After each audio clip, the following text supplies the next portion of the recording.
Pemirsa, jumpa kembali di channel Belajar dan Berbagi. Video kali ini kita akan belajar mengenai aspek keamanan produk yang perlu diperhatikan di sepanjang rantai pasok. Dengan meningkatnya kompleksitas produk, proses, servis, dan sistem yang ada di pasar, ini akan mengharuskan pihak-pihak berkepentingan untuk memperhatikan aspek keamanan sebagai prioritas yang utama. Aspek keamanan ini bisa mempunyai konsekuensi kesehatan jangka panjang maupun dalam jangka pendek. Dan hazard ini dapat menimbulkan masalah keamanan yang berbeda-beda dan dapat bervariasi. Ini tergantung daripada pengguna akhir. Ini termasuk integritas dari mekanisme pengendaliannya, lingkungan di mana produk tersebut digunakan, dan sebagainya. Oleh karena itu, kita perlu untuk mengurangi risiko pada saat menggunakan produk, apalagi kalau penggunanya ini oleh konsumen-konsumen yang rentan. Risiko ini dapat terjadi pada manusia, properti, atau lingkungan.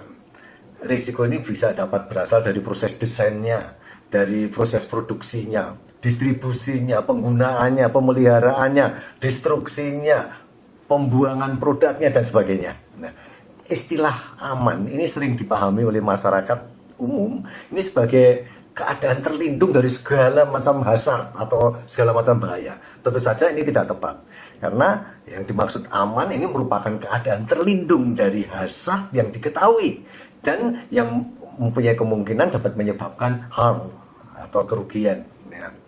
Risiko ini terkait dengan situasi berbahaya atau hazardous situation.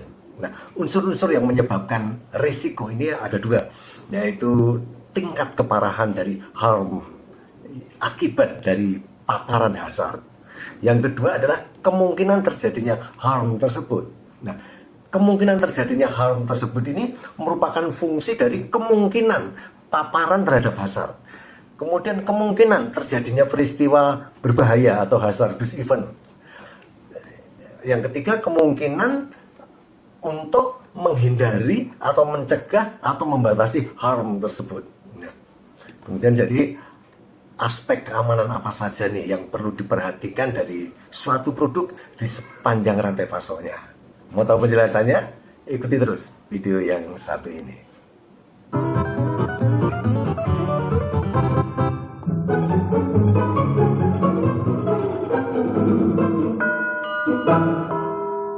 Pemirsa, aman ini merupakan keadaan terlindung dari hazard yang diketahui dan mungkin menyebabkan harm.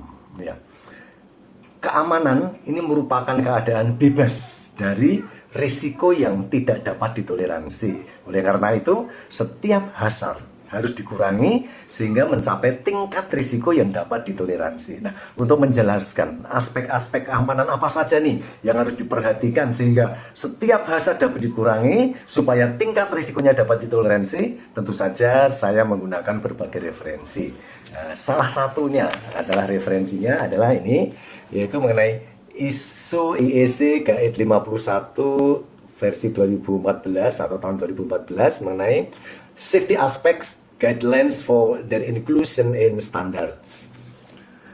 Standar tersebut berisi prinsip-prinsip dasar yang terkait dengan aspek keamanan dan sebagai referensi bagi berbagai pemangku kepentingan seperti perancang, produsen, penyedia servis, pembuat kebijakan, regulator, dan sebagainya. Nah, cara yang digunakan untuk mengurangi risiko sampai tingkat yang dapat ditoleransi ini meliputi beberapa tahapan, antara lain nih, yaitu yang pertama, mengidentifikasi kemungkinan penggunaan pengguna produk.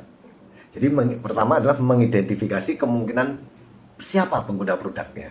Yang kedua, yaitu mengidentifikasi tujuan penggunaan atau intended use dan menilai penyalahgunaan produk yang dapat diperkirakan secara wajar. Yang ketiga, mengidentifikasi setiap hazard, setiap situasi berbahaya, dan juga setiap kejadian berbahaya yang dapat diperkirakan secara wajar yang muncul dalam tahap penggunaan produk yang meliputi tentu saja pada saat pemasangan, pada saat pengoperasian, pada saat pemeliharaan, pada saat perbaikan, pemusnahan, pembuangan, dan sebagainya.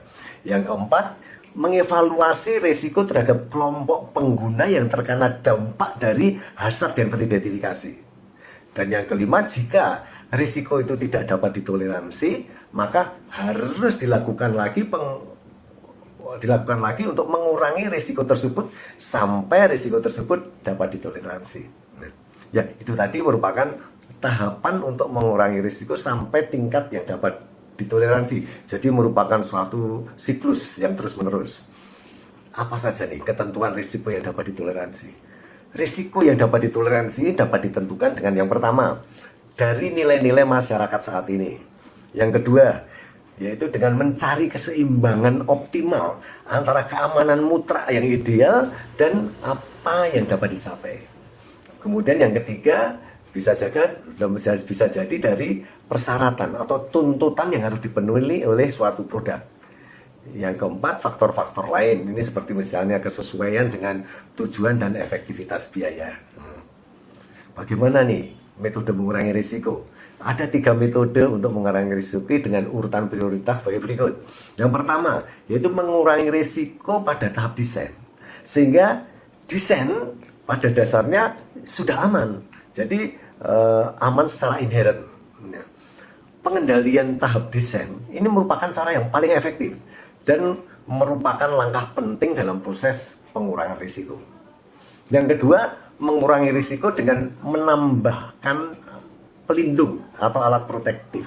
Dalam hal ini yang harus diperhatikan adalah pada waktu atau dalam mengurangi risiko dengan pelindung atau alat protektif itu antara lain, yang pertama, pelindung dan alat protektif yang dirancang dengan baik masih ada kemungkinan gagal atau dilanggar. Yang kedua, pelindung dan alat protektif ini harus dituangkan dalam bahasa yang tepat dan tentu saja dapat dimengerti dengan jelas. Yang ketiga, yaitu pelindung dan alat protektif ini harus benar secara teknis. Berikutnya cara pengurangan yang ketiga, yaitu mengurangi risiko dengan menyediakan informasi bagi pengguna akhir. Jadi yang perlu diperhatikan mengenai informasi untuk mengurangi risiko tersebut antara lain yaitu yang pertama, informasi pengguna ada kemungkinannya tidak diikuti oleh pengguna.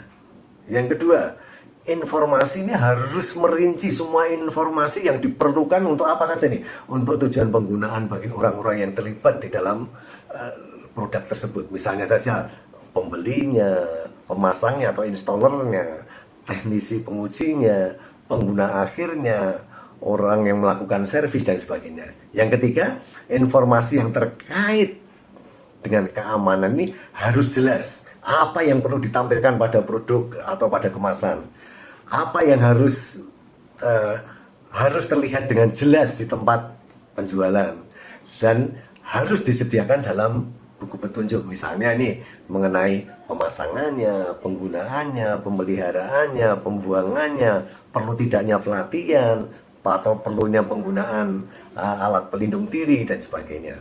Dan yang keempat yang harus diperhatikan mengenai informasi ini adalah instruksi dan informasi yang disediakan harus meliputi kondisi yang diperlukan untuk mengoperasikan produk. Dan yang kelima, instruksi harus meliputi cara perakitan, cara penggunaan, cara pembersihan, cara pemeliharaan, pembongkaran, penghancuran, pembuangan dan sebagainya. Yang keenam, instruksi harus menyediakan bagi pengguna produk mengenai cara untuk menghindari harm yang disebabkan oleh hazard yang masih tersisa. Kemudian yang ketujuh, instruksi juga dapat menunjukkan tindakan perbaikan jika terjadi kesalahan penggunaan produk. Kemudian yang kedelapan, petunjuk dan peringatan tentang bahaya dari produk ini harus ditulis dan disajikan secara terpisah. Nah, tentang peringatan sekarang. Jadi tentang peringatan itu yang pertama, peringatan itu harus mencolok, mudah dibaca, tahan lama, dapat dimengerti, ditulis dalam bahasa resmi negara di mana produk akan digunakan, kemudian harus ringkas, tidak ambigu dan sebagainya. Yang kedua, peringatan atau warning ini dapat mencakup pernyataan mengenai peringatan yang sifatnya umum maupun peringatan yang sifatnya khusus. Nah, yang ketiga, isi peringatan ini harus menjelaskan tentang hazard produk, tentang kerugian atau harm yang ditimbulkan oleh hazard tersebut, dan juga konsekuensinya jika peringatan tersebut tidak diikuti. Kemudian yang keempat, peringatan yang efektif ini harus menarik perhatian dengan menggunakan kata-kata yang jelas, yang tepat. Misalnya kata-kata danger, warning, caution, dan sebagainya. Kemudian yang kelima, lokasi dan ketahanan peringatan. Ini misalnya pada produk, pada manual, atau pada lembar data keselamatan. Ini harus mengikuti persyaratan standar. Dan yang keenam, tanda dan label keamanan produk harus mematuhi persyaratan legal dan juga standar yang relevan. Dan tentu saja harus dapat dipahami oleh pengguna akhir di semua negara tujuan pengguna. Aspek keamanan apa saja nih yang harus diperhatikan? Yang harus diperhatikan mengenai aspek keamanannya itu yang pertama nih, ini mengenai intended use-nya dan penyalahgunaan yang dapat diperkirakan secara wajar. Yang kedua, aspek keamanan yang terkait dengan kemampuan produk untuk bekerja dalam kondisi penggunaan yang diharapkan. Yang ketiga, keamanan mengenai kesesuaian lingkungan. Ini misalnya lingkungan yang terkait dengan elektromagnetiknya, mekanisnya, iklim, dan sebagainya.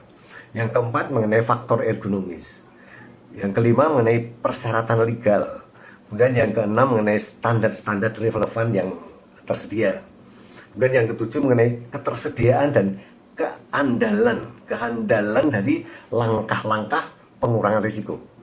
Yang kedelapan, mengenai kemudahan servis. Ini termasuk kemudahan untuk mengakses ke item-item yang akan diservis. Yang kesembilan, mengenai pemeliharaan dan perawatan. Yang kesepuluh, ini mengenai daya tahan dan kehandalan dari peralatan pelindung atau peralatan protektif. Yang ke-11, adanya tentang instruksi sekali pakai untuk alat-alat yang single use. Kemudian yang ke-12, mengenai kebutuhan khusus bagi pengguna produk kalau ada. Kemudian tentang 13, tentang karakteristik kegagalan. Kemudian yang ke-14, mengenai marking, informasi, labeling. 15, tentang petunjuk perakitan. 16, tentang instruksi keamanan dan sebagainya. Jadi itu aspek-aspek keamanan yang harus diperhatikan, karena hal-hal tersebut menjadi salah satu faktor yang mempengaruhi keamanan. Ya, demikian kita telah belajar mengenai aspek-aspek keamanan yang perlu diperhatikan di sepanjang rantai pasok, sehingga risiko dapat dikurangi sampai tingkat yang dapat ditoleransi. Semoga bermanfaat. Jumpa kembali di video selanjutnya dengan topik yang berbeda. Sampai jumpa.